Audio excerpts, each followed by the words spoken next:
Puji Tuhan, Bapak, Ibu kekasih, sahabat-sahabat di dalam Tuhan Yesus Kristus. Shalom, selamat pagi. Sampai kita bertemu di live streaming pagi hari ini. Dan kita akan memuji bersama-sama pujian yang berkata, Aku mengasihi Engkau, Yesus.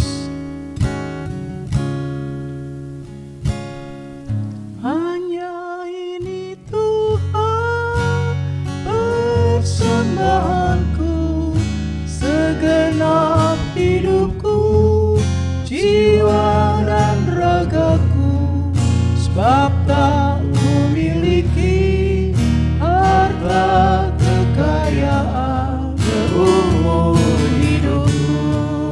Pakailah hidupku, pakailah hidupku, yang selalu menyayangi dan mengasihimu. Terima kasih untuk terselenggaranya live streaming ini. Anak-anakmu semua ya Bapa, Engkau memberkatinya, Irwan, Only, Andre, bahkan kami semua yang ada di tempat ini. Di dalam nama Tuhan Yesus, biarlah persekutuan yang indah mendengar firman-Mu bersama-sama dan menyelidiki akan Engkau ya Tuhan di dalam segalanya. Haleluya, amin. Tuhan memberkati kita. Shalom bagi sebab Tuhan menghibur Sion, menghibur segala reruntuhannya. Ia membuat padang gurunnya seperti taman Eden dan padang belantaranya seperti taman Tuhan. Di situ terdapat kegirangan dan sukacita, nyanyian syukur dan lagu yang nyaring.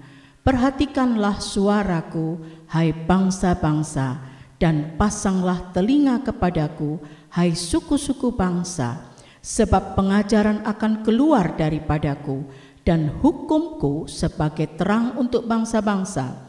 Dalam sekejap mata, keselamatan yang daripadaku akan dekat, kelepasan yang kuberikan akan tiba, dan dengan tangan kekuasaanku aku akan memerintah bangsa-bangsa.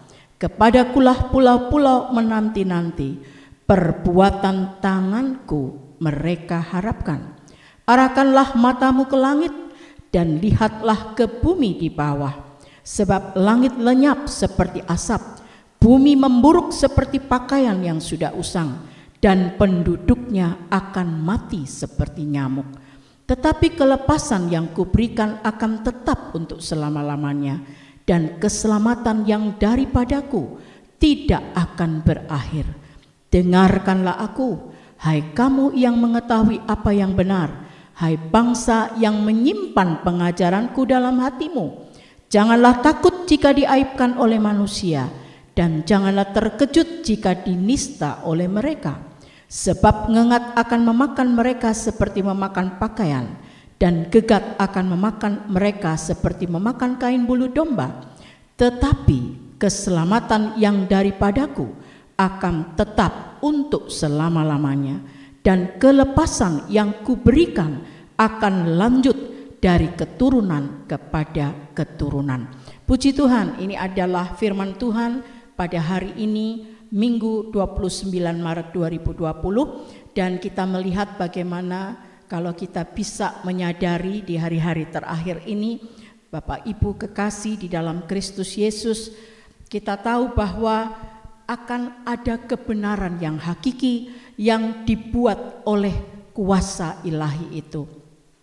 Hari-hari ini begitu banyak yang menjadikan kehidupan umat manusia, bahkan juga bangsa-bangsa dimanapun mereka berada, hati mereka menciut, galau, karena apa? Berita mengenai COVID-19 atau virus corona ini sudah begitu membahana.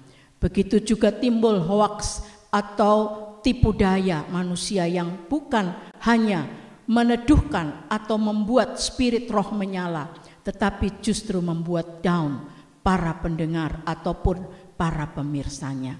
Tetapi hari ini firman Tuhan berkata, kalau hukum itu sudah ada dari sejak zaman purba, dari sejak zaman Adam dan Hawa, maka kita haruslah mengerti bahwa kuasa Tuhan, kelepasan Tuhan itulah yang akan menjadikan kita diselamatkan oleh nama Kristus ini. Kita melihat bahwa yang pertama dari ayat 3 sampai 8 dapat diambil satu kebenaran dari firman ini, bahwa kalau kita ada di dalam kebenaran Tuhan, mengapakah kita harus takut? Ketakutan itu hanya ada di luar sana. Orang-orang yang tidak mengenal Allah dengan baik dan benar, orang-orang yang tidak mengerti bahwa Kristus hadir di muka bumi ini untuk keselamatan, untuk menebus jiwa kita yang begitu seharusnya kita dikatakan seperti binatang. Tadi hanya seperti nyamuk saja. Bahkan saya selalu berkata-kata bahwa tidak ada yang baru di bawah kolong langit ini. Seperti juga Salomo berkata di dalam hikmatnya, coba kita lihat bersama-sama hari ini. Saya selalu mencatatnya dengan baik-baik bagaimana hikmat Tuhan mengalir di dalam kehidupan hamba-hamba Tuhan yang mau merenungkan firman ini pagi dan siang malam. Pengkhotbah 3 ayat 18 sampai 19, tentang anak-anak manusia aku berkata dalam hati, Allah hendak menguji mereka dan memperlihatkan kepada mereka bahwa mereka hanyalah binatang. Karena nasib manusia adalah sama dengan nasib binatang.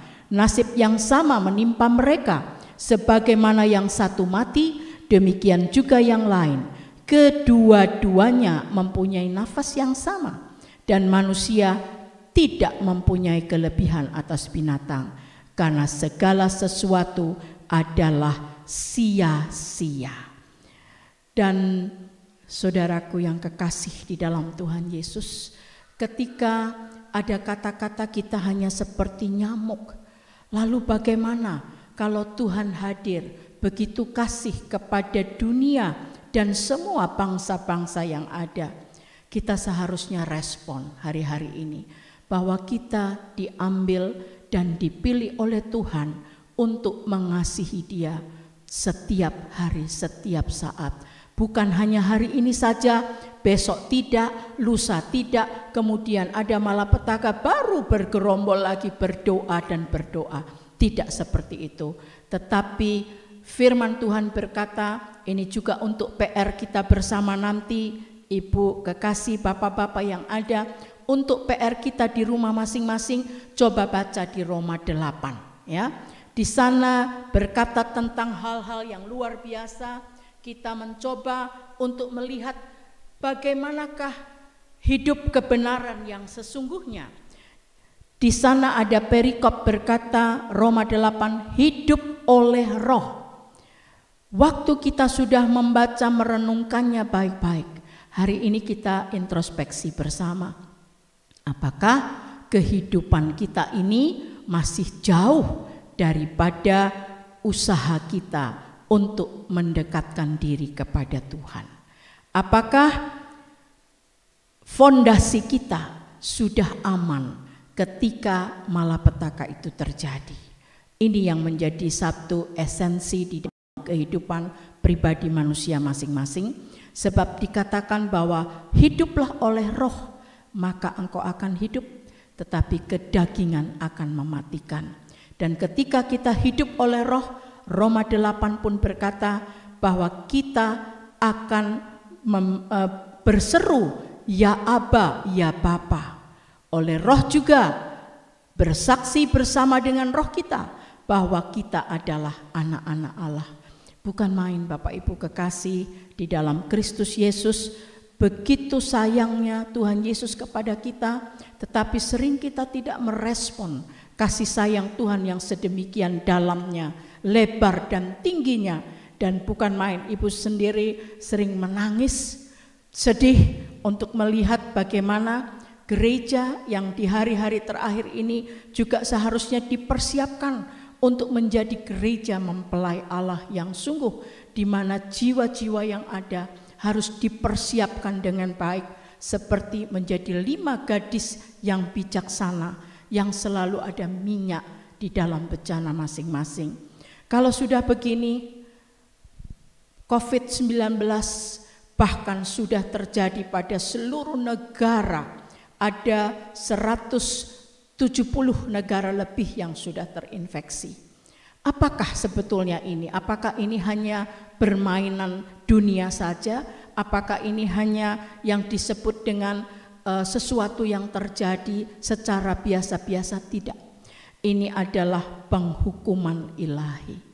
Dan banyak juga hamba-hamba Tuhan yang tidak mengerti bahwa penghukuman ilahi itu berbeda dengan apa yang terjadi kepada penyakit-penyakit di dunia ini. Penghukuman itu terjadi secara pandemik. Seluruh dunia dapat menyaksikannya. Karena dikatakan bahwa sebab ngengat akan memakan mereka seperti pakaian, dan gegap akan memakan mereka seperti memakan kain bulu domba.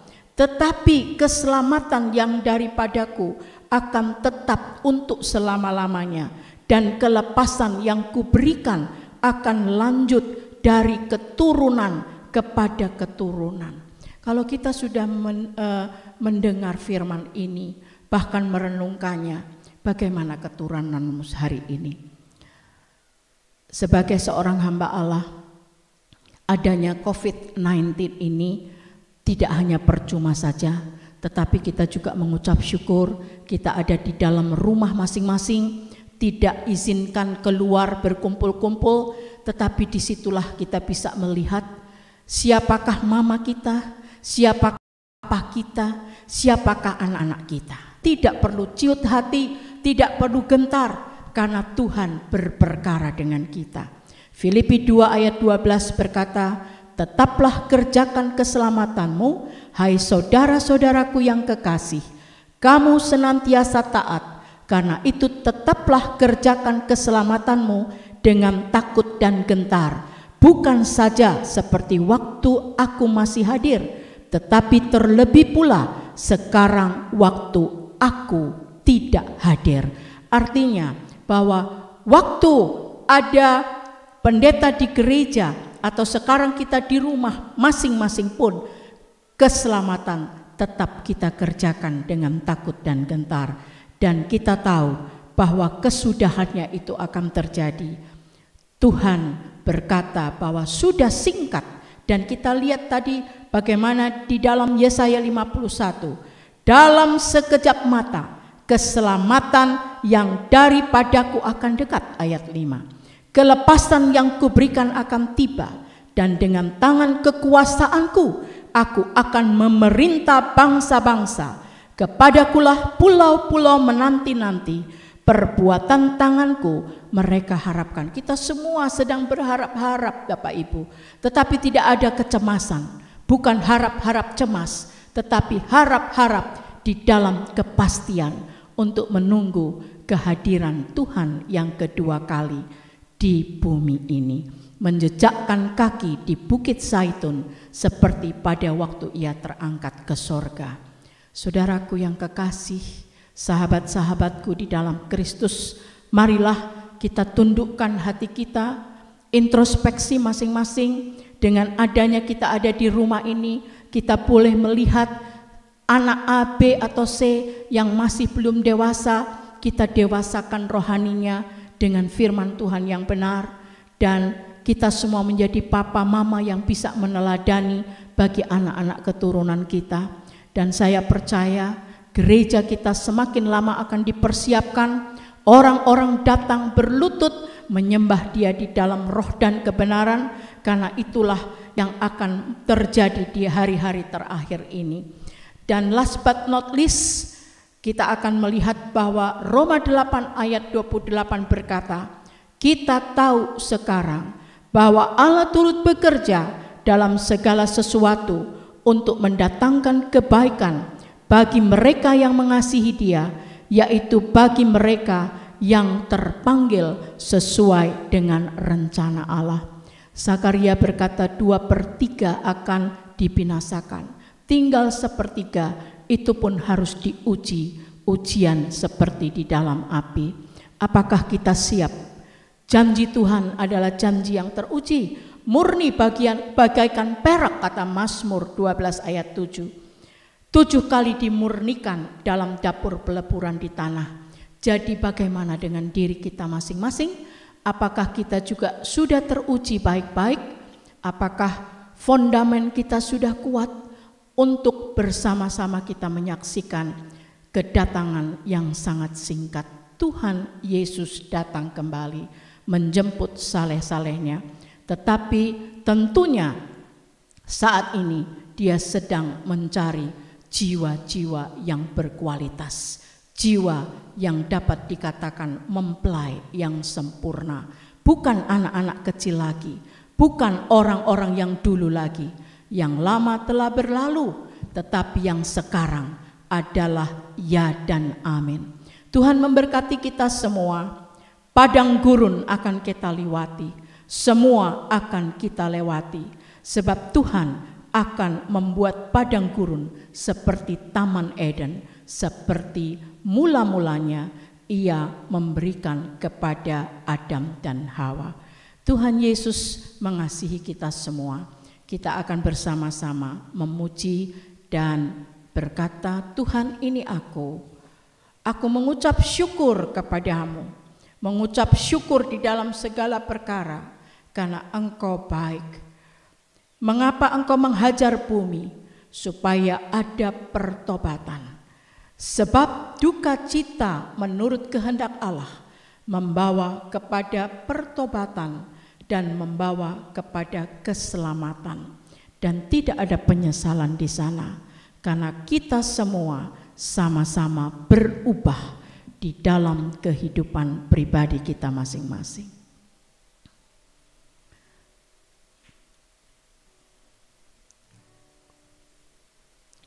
Ku naikkan syukur padamu Yesus, ku sembah sujud kepadamu Tuhan, di hadapan tahta kemuliaan-Mu, ku tinggikan, ku agungkan selamanya.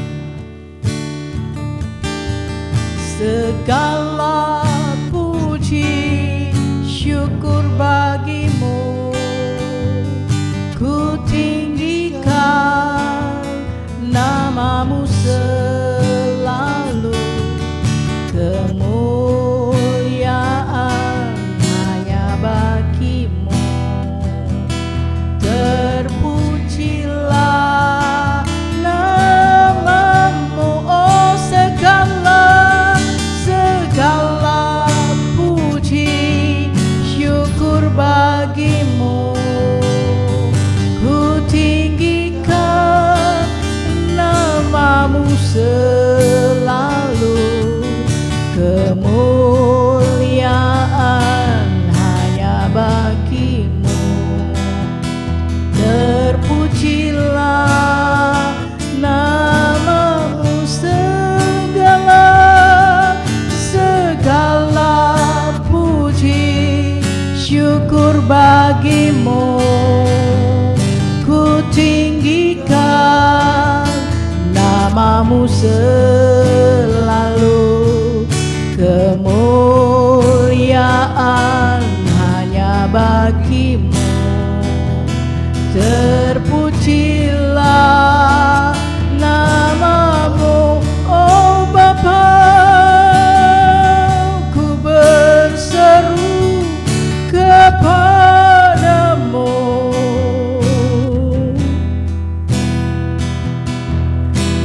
halaukan malapetaka yang dahsyat dari anak-anak-Mu, Yesus.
Bapa yang baik.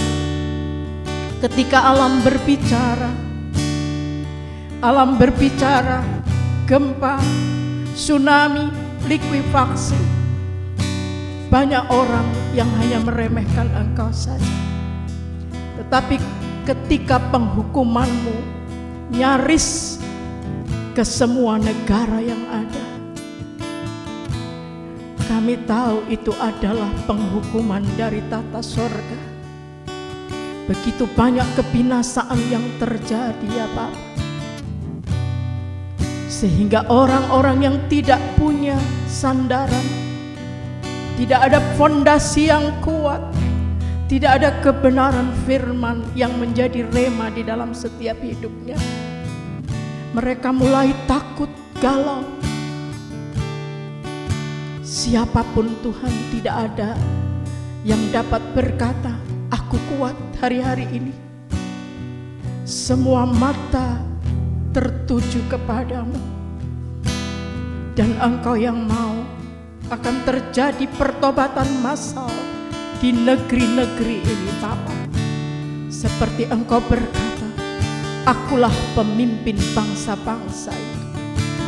Akulah yang sudah menjadikan langit bumi dan seisi. Bapa,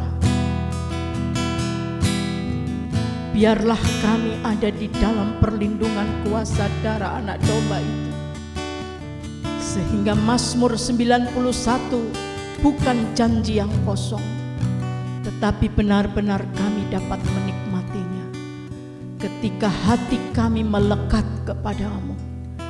Kiri kanan, muka belakang, atas bawah, ada pengawal-pengawal yang gagah perkasa. Malaikat Tuhan berjaga-jaga dimanapun kami berada. Ini kami semua Tuhan, sahabat-sahabat-Mu yang mengerti kebenaran firman-Mu.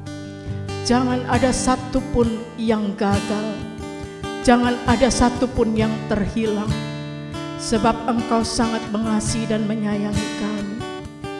Engkau berkata ada 100 domba, tetapi ketika ada satu domba terhilang, Engkau meninggalkan yang 99 untuk mencari yang satu ini. Ya Bapa, satukanlah hati kami di dalam bekerja di ladang-Mu. Engkau sedang mencari penuai yang berkualitas baik. Banyak tuaian, sedikit penuai. Engkau mencari penuai yang bertanggung jawab penuh atas kehidupan sorga-Mu. Ya Aba, ya Bapa, ini kami semua. Sayangi anak-anak-Mu, sayangi Tuhan. Segala apa yang sudah Engkau meteraikan bagi hati kami masing-masing, supaya kami juga tunduk kepada peraturan pemerintah. Dan Engkau berkata juga, mari bangsaku masuklah ke dalam kamar-Mu, tutuplah pintu-Mu. Sesudah Engkau masuk, bersembunyilah barang sesaat. Engkau berkata sendiri ya Bapa, sesaat lamanya sampai amarah itu berlalu. Kami introspeksi diri pada pagi hari ini ya Bapa. Terima kasih Tuhan, kami mau tunduk taat setia kepadamu sampai mungkin Engkau membongkar kemah, atau mungkin kami dapat melihat kedatangan-Mu di awan-awan nan permai. Tidak ada yang tahu. Namun ketika hati kami melekat kepadamu, Firdaus menanti kami semua ya Bapa. Dalam kuasa nama Tuhan Yesus, hamba mengucap syukur dan ucapan syukur yang luar biasa. Sambil berdoa ya Tuhan, untuk bangsa dan negeri ini, untuk kota yang kami diami saat ini, untuk ya Bapa, keturunan kami, tua, muda, besar, kecil, semua ada dalam pemandangan mata-Mu. Kami akan tunduk taat sampai malapetaka ini berakhir. Oleh bilur-bilur-Mu saja kami mendapat kekuatan yang baru, tidak bisa bersandar lagi kepada manusia, tetapi hanya bersandar sepenuhnya kepada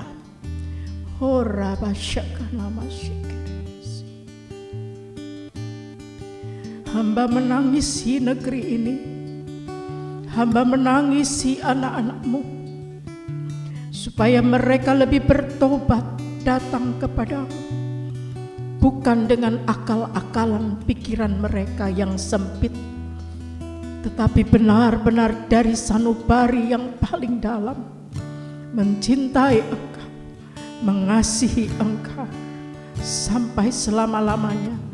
Ada perubahan yang signifikan ketika kami ada dalam genggaman-Mu, ketika Roh Suci hidup dan menghidupkan kami semua. Roh Kudus hadirlah, buatlah bejana ini rumah-Mu, rumah dalam perjuangan sampai Engkau menjemput saleh-saleh-Mu. Dalam nama Yesus, haleluya. Tetap dalam hadirat Tuhan, kita akan bersama-sama memuji, menyembah. Haleluya, ku memuji nama-Mu ya Aba. Oh Bapa, kesatuan kasih-Mu dimanapun kami berada. Engkaulah sandaranku, penolong yang jitu. Terima kasih sahabat-sahabatku semua. Hari ini adalah hari yang baru. Tetap bersukacita, tetap gembira. Sorak-sorai, damai sejahtera adalah milik hati Bapa Sorga. Dan itu tidak dapat dibeli, tidak dapat dicari di dunia ini. Hanya di dalam hatimu-lah engkau dapat mencicipinya, engkau dapat merasakannya, bahwa sukacita itu tetap ada meskipun engkau hanya di rumah saja. Di rumahlah engkau dengan baik, sehat, dan segala apapun yang ada, engkau masih dapat menginjil kepada anak-anak-Mu, memberitakan firman kepada sanak saudaramu lewat WhatsApp, lewat apapun saja yang engkau punya. Teknologi canggih tidak lagi menjadi status-status yang hanya kosong, yang hanya memuji diri sendiri, mengasihi diri sendiri, tetapi teknologi yang luar biasa ini dipakai untuk kemuliaan Tuhan. Dari matahari terbit sampai tenggelamnya, segala-galanya untuk kemuliaan Tuhan. Engkau masih tetap bekerja seperti bekerja biasa, berdoa. Seperti Rasul Paulus berkata, kalau engkau tidak bekerja, jangan makan. Engkau tetap bekerja, bekerja untuk Tuhan dan kemuliaannya. Engkau tetap beraktivitas, apapun yang engkau lakukan untuk kemuliaan Tuhan. Haleluya. Tuhan memberkati kita. Shalom. God bless you all the time. God is good. Haleluya.